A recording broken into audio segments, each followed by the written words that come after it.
Est-ce que tu pourrais nous dresser un bilan de cette saison? Disons que c'est une saison qui s'achève, qui était très difficile. On a eu énormément de choses à faire, beaucoup de soucis, beaucoup de problèmes.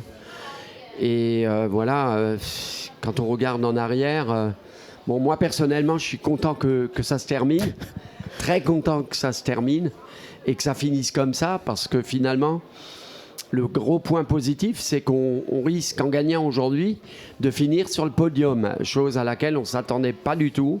Le 22 septembre, quand on s'était retrouvé en début de saison, avec les 4 premiers matchs joués, aucune victoire, une défaite cinglante d'entrée, 5-0 contre cet adversaire Gandrange.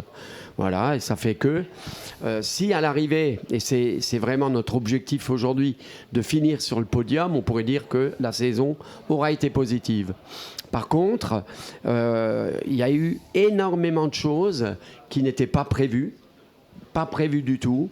Alors je jette la pierre à personne, hein. C'est simplement que le Sarreguemines Football Club n'allait pas bien.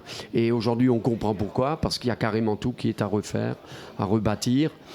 Au niveau des points négatifs, on manque de force vive.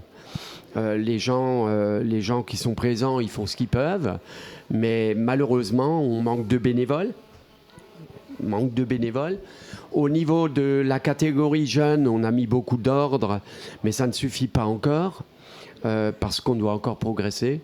Et ensuite, il faudra être patient pour avoir des résultats.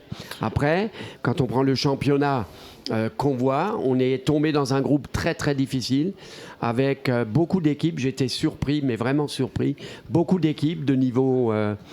je pense qu'il y a 5 équipes qui pourraient jouer en N3 sans problème.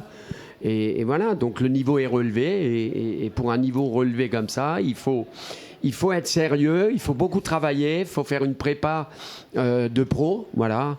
Ne rien manquer, pas d'absentéisme, être tout le temps là.